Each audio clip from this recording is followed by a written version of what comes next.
Isang magandang umaga po sa ating lahat. Narito ang weather update ngayong araw ng Tuesday, May 14, 2024.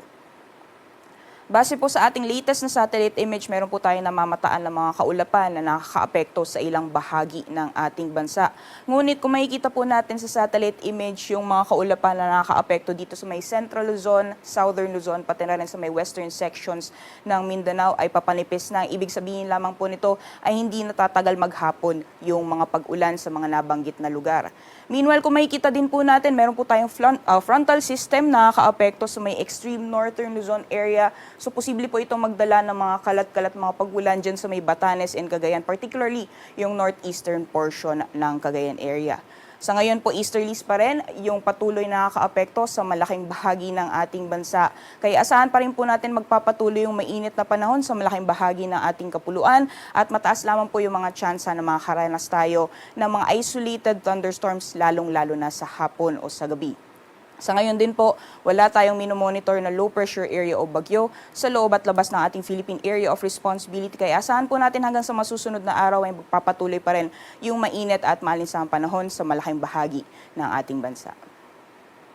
Dapo po tayo sa magiging lagay ng panahon dito sa Luzon. Gaya po ng nabanggit natin kanina, isang frontal system ang posibleng makaapekto sa may extreme northern Luzon area. So dyan po sa Batanes, pati na rin sa northeastern portion ng Cagayan, asahan po natin yung mga kalat-kalat mga pagulan, pagkidlat at pagkulog. Samantalang magpapatuloy pa rin yung generally fair weather conditions na may mga tsansa ng mga isolated mga pagulan, kadalasan sa hapon o sa gabi dulot ng mga localized thunderstorms.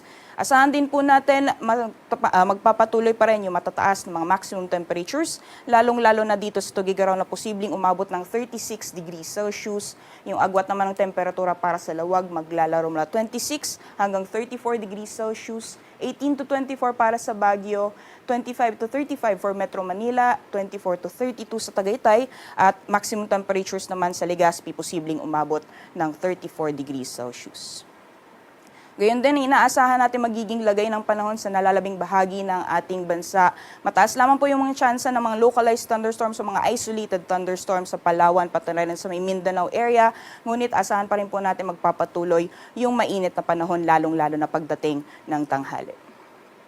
Temperature forecast naman po natin para dito sa Kalayaan Islands. Maximum temperatures po natin naaabot ng 33 degrees Celsius, gayon din sa Iloilo, Cebu, pati na rin sa Tacloban at Cagayan de Oro and Zamboanga. Samantalang 34 degrees Celsius maximum temperatures naman inaasahan natin para sa Puerto Princesa at Metro Davao. Kaya patuloy pa rin pong pinag-iingat yung ating mga kabayan dahil posible pa rin po tayong makaranas ng mga sakit dulot ng mainit na sikat ng araw o mainit na panahon sa malaking bahagi ng ating bansa. Sa kalagayan po ng ating karagatan, wala po tayong gale warning sa ngayon. Iba yung pag-iingat lamang sa mga planong pumalaot sa may extreme northern Luzon dahil inaasahan po natin yung katamtaman hanggang sa maalo na karagatan.